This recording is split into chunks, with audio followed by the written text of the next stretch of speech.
দর্শক বন্ধুরা, আমি এখন তোমাদের ডাবল সিক্স পদ্ধতিতে সুন্দর একটা হাতি এঁকে দেখাবো। এজন্যে প্রথমে একটা সিক্স দিয়ে তার উপরে এরকম আর একটা সিক্সের উপরের অংশ এভাবে টান দিয়ে হাতির সুর এঁকে দিতে হবে। এভাবে নিচে এনে হাতির মাথার নিচে চোয়াল এবং চোখ এঁকে দিতে হবে। চোখ এঁকে দেওয়ার পরে তার মাথার উপরে একটু জিগজ্যাগ দিয়ে পিছনে একটা লাইন দিয়ে দিতে হবে এবং মুখের চোয়ালের নিচ দিয়ে একটা লাইন নিচের দিকে এবং সিক্সের উপর দিয়ে এরকম লাইন দিয়ে তার দুটো পা এঁকে দিতে হবে, পায়ে নখ দিয়ে দিতে হবে এবং সিক্সের একেবারে নিচের অংশেও এভাবে লাইন দিয়ে তার একটা পা এবং পেছনে আর একটা পা এঁকে দিতে হবে। এবার পেছনে একটা লাইন দিয়ে তার মাথা এরকম লাভের মতো দিয়ে লেজ এঁকে দিতে হবে, সুরে কয়েকটা দাগ দিয়ে দিতে হবে। এভাবে সুন্দর একটি হাতি এঁকে ফেললাম। তোমাদের কেমন লাগলো অবশ্যই কমেন্ট করে জানাবে।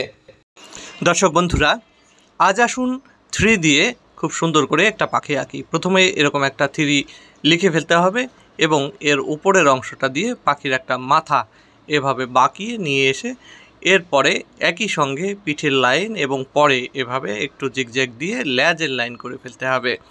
এবার পাখির পা দিয়ে দিতে হবে, সেখানে পায়ের জন্যে এরকম বাঁকা করে একটা 4 লিখে ফেলতে হবে।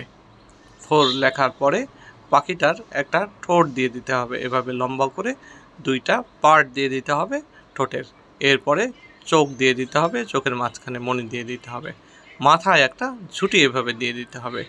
এরপরে এই পাটা একটু মোটা করে দিতে হবে, যেখানে উরু বা থাই 2টা পাই একইভাবে করে পাখির পায়ের নখ এঁকে দিতে হবে। এরকম বাঁকা করে 4টা নখ থাকবে, 4টা নখই আমি দিয়ে দিলাম এবং নিচে যে পাটা রয়েছে তার পাশে একটু জল দিয়ে দিলাম, কারণ জলের মধ্যে দাঁড়িয়ে আছে।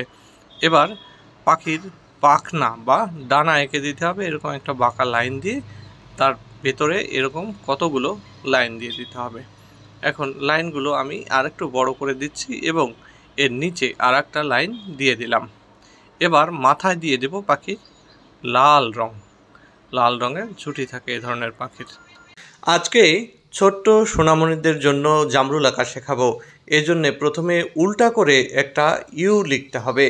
এই উল্টা করে ইউ লেখার পরে তার নিচের অংশ এভাবে 2 দিকে বাড়িয়ে এরপরে রাউন্ড করে নিয়ে মিশিয়ে দিতে হবে এভাবে। এরপরে উপরে এঁকে দিতে হবে একটা বোটা।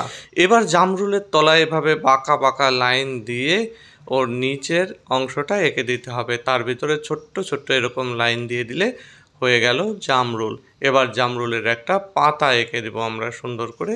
এই পাতার শিরাটাকে আর একটু লম্বা করে নিয়ে বোটাটা উপর থেকে আর একটু বাড়িয়ে দিতে হবে। এরপরে এরকম বাঁকা বাঁকা কতগুলো লাইন দিয়ে একটা সহজ এবং সরল পাতা এঁকে ফেলতে হবে। তার ভেতরে পাতার শিরাগুলো এভাবে দিয়ে দিতে হবে। পাতার শিরাগুলো প্রায় দেওয়া হয়ে গেল। জামরুল আঁকা শেষ। এবার রং করে ফেলতে হবে অলিভ কালার বা একটু লাইট গ্রিন যেটা আছে সেটা দিয়েই মূলত জামরুলের রংটা করে ফেলতে হবে সুন্দরভাবে। জামরুলে একটু হালকা রং হয়, তোমরা সবাই জানো, সেটা পরে হাত দিয়ে মিশিয়ে দিলে সুন্দর লাগবে। এবং আর একটু রং দিয়ে নিচের দিকটা একটু গাঢ় করার জন্যে দিয়ে দিতে পারো একটু গাঢ় কালার। আমিও একটু গাঢ় কালার দিয়ে দিয়েছি। এরপরে পাতায়ও রং এই একইভাবে করে দিতে হবে। ভিডিওটি তোমাদের কেমন লাগলো জানাবে এবং শেয়ার করবে অবশ্যই।